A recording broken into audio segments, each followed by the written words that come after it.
So he's talking to the mystery guy. Mm-hmm. So he's talking to this man right here who gives him wise words, and even told him right before he left, he's like, "And hey, brother, don't go driving now."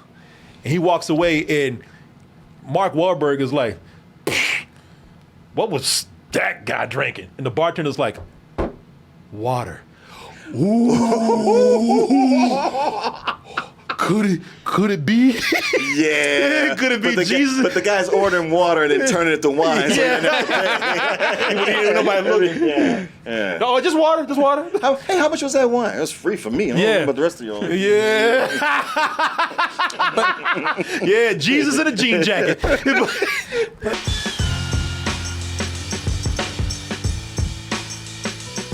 Vote for us for best podcast at the Austin Chronicle Best of Austin Awards. How do you do that? Well, you go to vote.austinchronicle.com. You sign in. You go to the category of politics and media. You scroll down to podcast, and there we are at the top. Woohoo! You vote for us right there. Very easy to do so. So please vote for us. It means a lot and it helps us out a lot. All right, let's see. Oh, yeah, y'all. Mark Wahlberg fighting, cussing, and talking about Jesus. Jesus with a side. Sounds like the real Mark Wahlberg. So that's exactly what I'm talking about. Now, this is a faith-based movie with Mark Wahlberg, so, you're going to get some cussing. You're going to be like, the hell with Jesus. I'm from Boston. Let Jesus come to my hood. Yeah, let him come here, have a beer. Yeah. Have him come over here, bro. We finally getting a faith-based movie without all that stuffiness, man. Okay. Mm-hmm. Unless you count that Jesus snuff film that Mel Gibson made. The Passion. Yeah, just an hour and a half of a beatdown.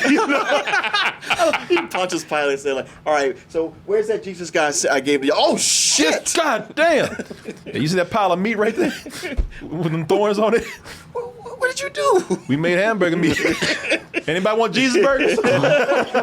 What you said? Man. Yeah, it was just an hour and a half of them tearing skin off Jesus' back. Yeah. Mel Gibson with his crazy ass. But with this, that's not what we get here. It's just, we just stop at cursing and maybe just a little bit of violence in this, in the form of a boxing. But we have Mark Wahlberg, who plays Father Stu, a man whose boxing career, which we see early on in the film, a man whose boxing career has come to an end. And I would say prematurely, but he was already kind of old when he stopped. So he should stop a long time ago. He's like Daredevil's dad. Yeah. So he decides to be an actor. Hey, that's easy, right? Sure. I ain't taking no blue collar job. Hey, that's not for me, baby. Bigger things. I'm going to Hollywood, and I'm gonna be an actor. Just like that. They make boxing movies, right? He even gets the job at a grocery store, and everybody come up. He like, people in his little ass Piggly Wiggly or whatever. People that wearing goddamn cheap ass shoes and clothes, buying cheap meat, and he's asking them, "Hey, you in show business?" Like, and people are like, "What the does it look like?" I'm in here buying meat from you. What the hell do you think? Damn. Yeah, everybody walk by. Hey, bro. Hey, you a director? Hey, you producer? Hey, you in show business, huh? And people like, no. Why would I be shopping here? Well, buying this cheap ass meat from you, if that was the case. To be fair, 2 days ago, I was in Pasadena at a coffee shop, and I had an actor and director sit down right next to me. Yeah, in a coffee shop, not the goddamn meat market of Piggly Wiggly. Look, he been harassing this one. Hey, you an actor? Hey, can you get back to work, please? Yeah, that's what they tell him. Hey, what are you doing, harassing these customers? Hey, I'm an actor too. Hey, bro. Until he sees his fine ass chick in the grocery store with an ass that said, "Boy, you need Jesus." He sees this woman right here, and he's like, "God damn!" He's like, He's like, how'd I get with you, girl? And she's kind of smart. She's like, come to church. He's like, okay. Oh no. Shit, is that what it is? That's what it takes. Let's go ahead and take a look at this trailer for the true story of Father Stu. I thought you was gonna say Hispanic. Where's the water? I'll do it now. I know I'm not what you used to. Like, God damn. I think this whole sex before marriage shit. She in church. Mouth watering, boy. Look at her. Like, look at God damn. she in church acting like it's Magic Mike. You only need one to be grateful. God damn. Damn, dude. Yeah. Shit, it wasn't that ass. It was that shit hitting that pavement. It was Well, I was like, gonna say the other thing. If it's not ass, it's a near-death experience. yeah, you're right about that. Yeah, shit, that sidewalk made him find Jesus. I'm gonna be a priest. For Halloween.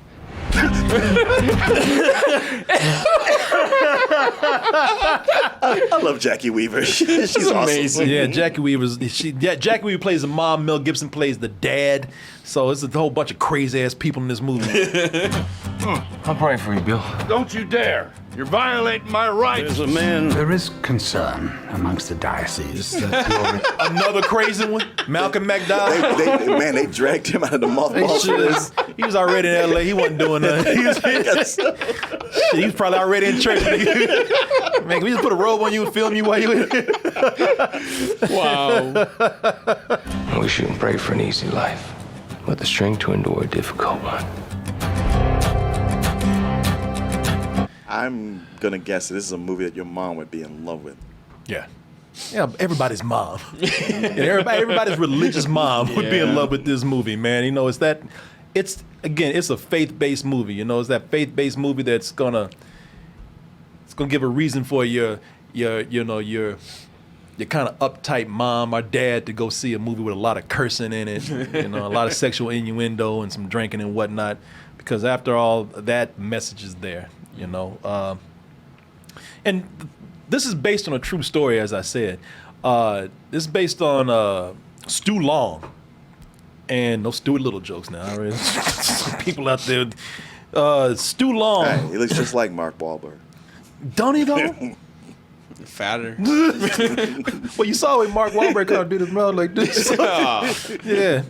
Now, he did start out kind of. The movie's got it right. I mean, I'm sure I did not get a chance to read the real true story, so I don't know what's happening. But they got the bullet points correct, I guess. He did box at one time, probably past his prime. He did go off to Hollywood to be an actor. You can see headshots of him on the internet and whatnot. Thing is, he was driven from religion because the family don't like religion. His little brother died at the age of 5. No. So the family was just kind of like, you know, well, shit, you taking shit away from us. What is it? What does it all mean? Me kissing your ass this whole time. You do this to me? And so religion was the furthest thing on this guy's mind. Except when he met this chick and it was like, damn, you know, shit, if it takes Jesus to get to you, then okay, that's what I'll do. But in this whole thing of stalking this girl, which he did, kind of discovered something about himself. He's like, oh, you know what? I kind of like church. And I'll leave out some details until later, but eventually he thought, like, because the guy is very compulsive. Mm-hmm. You know, this whole thing of moving from boxing to acting, and then all of a sudden I want to be a priest. Yep. So this whole thing about being this priest with no experience, a very checkered past, and people are also saying, boy, you just float from thing to thing. You ain't got no direction at all, but he's staying headfast and wanting to be this priest and really putting himself into it. He studied, able to throw scripture back on people. And the biggest thing that happens to him is that he's always being tested, man. That's the way he sees it. And the biggest test comes when the real Stu Long, when this guy ends up getting this disease. Muscular dystrophy? No, that's not what it is at all. It's something called, and I got it written down right here, something called, well, first they thought it was polymyositis, which is something that you can treat. But as they start looking at his conditions and like his body getting numb and his feet dragging, pain coming out of nowhere, falling at strange times, they finally realized he has something called inclusion body myocystis, which is very similar to Lou Gehrig's disease. It's a degenerative disease. Yeah, so this guy's being tested, he feels like, up until this really terrible point in his life where he can't even walk. And the shitty thing about it is that the church is telling him, like, hey, listen, man, you really put in some work. You did a great job, Stu. And under normal conditions, man, you'd be a great triumphant story, but this whole thing of being a cripple just don't look good on Sundays. Yeah, that whole thing they said, like, well, your condition was going to make it to where you can't be a priest. And I was like, wait, why not? Because the marketing is bad. Like they feel like you can't do what needs to be done through the rituals on Sunday. Mm-hmm. They felt like it's going to look weird to the audience. And so it's a Catholic church. Yeah, Come on. So they tell this guy, like, yeah, man, hey, you know what? Good job, though, Stu. Now roll your ass on somewhere else. And as you can see, all these obstacles that are up against this guy, and it's one of those movies about how he triumphs. Sure. Which is cool, man. Listen, I'm going to tell you, I think that this is Mark Wahlberg's best performance as of late. Okay. Whoa. Now, looking at him, and the guy cusses, and he fights, and he's playing this tough guy, got the muscles and everything, and people are like, well, shit, Corey, that's a stretch for Mark Wahlberg, isn't it? Don't sound like he ain't doing a goddamn thing different to me, but he's just a little more white trash in this movie. Mm-hmm. What? He's done that plenty. Well, he's doing this some more, I guess. But he also did a lot of physical preparedness for this role. No, he did. Some of it's makeup, and some of it, I don't think he really gained a whole lot of weight. A lot of it's prosthetics. But he's one of those guys who's likable, man. He's a sweet talker, but the sweetness is real. Mm-hmm. He's a con man who ain't really trying to con that hard. He's trying to con his way into things. Okay. But,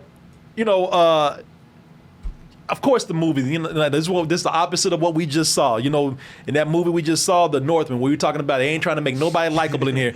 They go out of their way to, like, make Stu very likable. They go out of their way to make him very sympathetic. They go out of their way to make him very charming. And for the most part, because Mark Wahlberg, whether you like him or not, he is a charming guy. And it works because Mark Wahlberg can play that role well. Mm-hmm. For example, I am going to give up chocolate. Hey, you guys should protest. She needs sweetening. Well, what are you going to give up, Stu?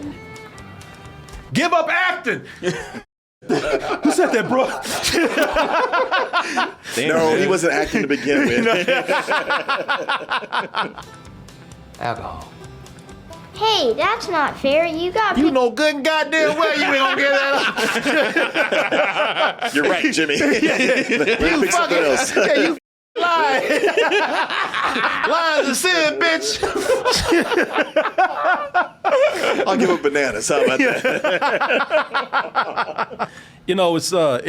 It's funny and sad to see his compulsiveness, man. You just shake your head at this guy, but it's a movie that's for something that's so serious and tragic, and they're not taking themselves too seriously for the majority of the movie. So you keep laughing at this guy trying all these different things, and you do see with him being so compulsive, when you're supposed to feel bad for him, but you understand why people roll their eyes when he says, "I want to be a priest." I'm like, "Oh, here we go with this shit again." Okay, really? Come on, man. That just means you ain't got nothing left to do. Call me when you're on the next thing. Yeah. Oh, so acting didn't work out. Okay.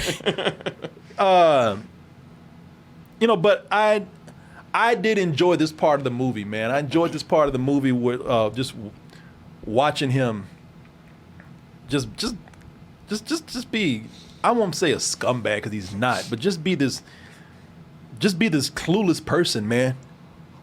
Charming but clueless, who's constantly messing up, but somehow being able to smile his way through life, man. That part is fun. We see stuff like that all the time. Sure, it's almost like it's almost like the unofficial sequel to Boogie Nights. Porn didn't work out. This guy can't find anything else to do. He tried boxing. He tried then legitimate acting. acting, man. And then he's And I just be a priest now, you know. It's Acting, music career, yeah, all went to music shit. didn't work out. Yeah, so he just decided, you know, I'll be a priest. It's almost really funny if you look at it that way. It's Red Rocket without the creepiness in a way. Oh, okay. The part of this movie that really brings it down, and don't think I'm saying this because this is a faith-based movie. I've seen some faith-based movies that I like, and I've been very fair and gave them really good reviews. Yeah, what was that one? I Can Only Imagine. I Can Only Imagine. I like that movie, You like that man. one a lot. I did. I enjoyed that movie a lot, man. And I know there was another one I saw that I didn't like as much as that one, but I enjoyed it. Oh, The Identical. Oh, nothing will ever top The Identical. The Identical is brilliant cinema, man. Yeah, but Mercy Me. No, I Can Only Imagine. You're right. I love that movie, man. I don't love that movie, but I liked it. But the religion in this movie brings it down. It's not, and the thing is, it's not because of the religion, man. The transition is just not that smooth into the religious part. So now, it's a great introduction to that part when he crashes on that bike and busts his head. Man, that shit. That's hard to watch. Jesus. You should see the rest of it. Man, that crash is, so he's riding on his motorcycle and he crashes, and the crash is edited brilliantly. I mean, you feel every crunch, every roll, every, you know, the impact, the sound editing, it's all done great, man. I love that. But he crashes, and, you know, the movie tells you, you know, he should be dead. Mm-hmm. But the thing is, while he's lying on the ground, now here's where we get into, like, this is where it plays out in expected ways. There's no surprises in this movie, all right? So I'm not expecting any. I just don't like some of the cheesy things that they do with religious movies or thematic movies like this. So before he's taken to the hospital, he's lying on the ground, bleeding everywhere, head cracked all open and everything. And who shows up? Oh, a robed figure. It's a robed woman. She shows up and looks over and says, "You'll be fine. Keep going." It's the Virgin Mary, man. Aww. The Virgin Mary's talking to him. It's like, "Oh, Stu, keep going, Stu." And I'm just like, "Oh shit, here we go." Now, that's the problem with this movie for me, is that we spent a lot of time. This movie's also over 2 hours long, so we spent a lot of time. Yes. What is everybody doing? Now it's long it's over 2 hours long by 4 minutes, but after seeing so many long movies, like even that 4 minutes gotta go. So we watched this whole thing of him being this charming, clueless guy, compulsive guy. But the thing is, there's, you know, some of that maybe could have been eased back to show like a smoother transition into the religious part, other than just doing the shortcut of, you know, "It's me, Mary. Don't die, Mark. Jesus is not ready for you yet." And also, Damn, even Tyler Perry pulls back on that. even Tyler Perry would be like, "Shit, man, come on." I have a question. A little subtlety. Now, also with this, there's a part in here where right before that crash, let me see if I can, oh, there it is. Right before that crash, he's at a bar drinking. You know, when he's supposed to be trying to be a good Catholic. He's at the bar drinking and everything, and he meets a mysterious man at the door. I saw that in the trailer. I was like, what's up with Jesus in the bar? So he's talking to the mystery guy. Mm-hmm. So he's talking to this man right here who gives him wise words, and even told him right before he left, he's like, "Hey, brother, don't go driving now." And he walks away, and Mark Wahlberg is like, "What was that guy drinking?" And the bartender's like, "Water." Ooh. Could it be? Yeah. Could it be Jesus? But the guy's ordering water and then turning it to wine. So Nobody looking. Yeah. No, just water. How much was that wine? It was free for me. I don't know about the rest of y'all. Yeah. Yeah, Jesus in a jean jacket. It's that kind of heavy imagery. Yeah. And that heavy imagery that's used as a shorthand into his religious phase. I'm just like, we could have had just a tad bit more of a smooth transition to his religious the religious part of his life. Yeah. What are you gonna ask me? Is this part of the movie or part of his biography? Did he claim that he saw the Virgin I don't know. Mary? I didn't read that shit. Because here's the thing. If, I'm not trying. Man, you asking me things. You know I didn't read that autobiography. I just told you I don't know nothing about this man. not because you saw the movie and you're claiming based on the movie, but if he claimed that he saw a Virgin Mary, then this is part of his whole journey into Christianity. All I saw was the movie. It didn't look smooth. Okay. I tell you what. You read the book and let me know. No. Okay. Let me know what happened. Well, I suppose it's like the Northman, where you could interpret it that it really happened, or it's his imagination. Maybe with some crazy chick. Hey, don't die. Woo! Oh, she gotta go. Took his wallet before. And then she just started yelling at nobody. Yeah. Did Mary take my wallet? Yeah. He's delirious.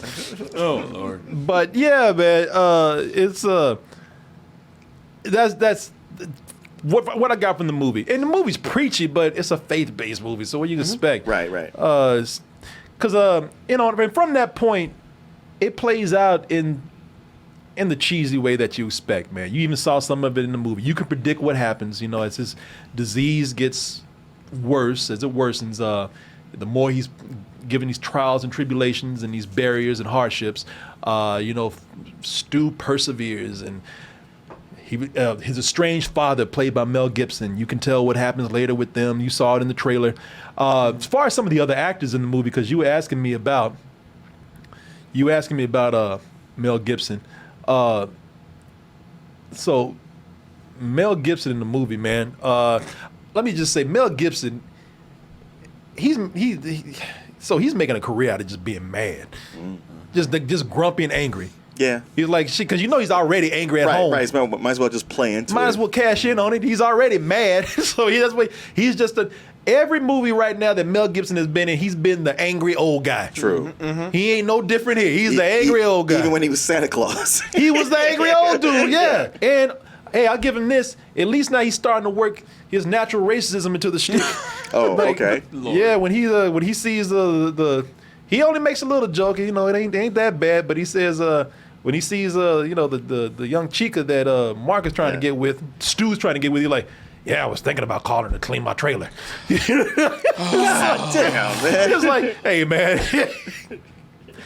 There's even a scene. This was the one. If he said that, you'd be like, all right, what else you got? Nah, that's it. That's it. That's it? What else you want? All right. Okay, yeah, I'm sorry. There's even a part where he's standing outside his trailer and there's a black dude in a robe just looking at him. He even looks at the dude like, go back to your pack before he goes in. God damn. He didn't say that, but he looks at him like that. Oh, I was gonna say, man, because fuck, dude. Yeah, man. So it's he's working into his shtick. Jackie Weaver, funny. As you can see again from the trailer, she's amazing. This movie also, as I said earlier, I like that while it is cheesy, it just doesn't play it tragic. There's times when Mark Wahlberg is on the ground crying, please help me, why'd you do this to me? But those parts last very little, man. For the most part, Stu is in good spirits. Okay. The movie doesn't try to bring you down. The movie tries to keep a good sense of humor. The movie tries to keep a good sense of heart. But hey, look, don't get me wrong. This ain't no movie you need to go run to the theater to go see. This is something that you need to watch with your mama at home. Okay. I enjoyed it. I think a lot of people are going to be harsh on this because it's Mark Wahlberg. He's a target. It's a faith-based movie. That's a target. So you big critics out there. And Mel Gibson's a huge target. Mel Gibson, and I don't blame anybody for any of these, man. Maybe the faith-based part, because, listen, I don't walk in here looking at a faith-based movie ready to tear it apart just based on that. Sure. But, nah, man, it's a positive film. I think it could be a feel-good movie for those who want to go see a simple, by-the-numbers, feel-good film. And Mark Wahlberg is enjoyable to watch. Again, I'm sorry that the movie wasn't better because I think that he's very good in it. So yeah, this is a rental, man. This is a rental. It's a good, and for me, it's a good rental. I would actually give this a positive score, but I would not go to the theater to see this. But what if Easter Sunday's coming up? Oh, you know what? That's the whole thing. It's on Sunday. Actually, Easter Sunday should be, because my mom is Catholic and I have a degenerative disease, so I'm like, oh yeah, I want to see this.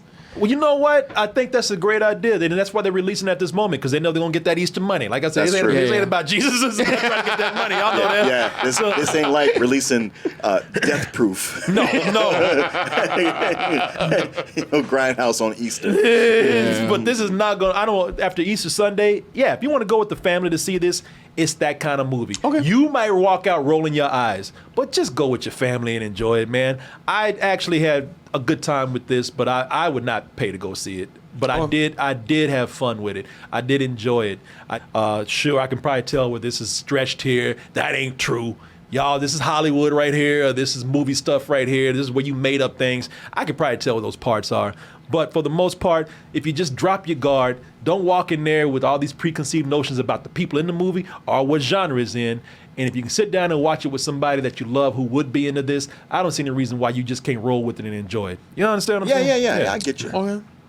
Yeah. So, Yeah, I'm all for people enjoying what they like. yeah.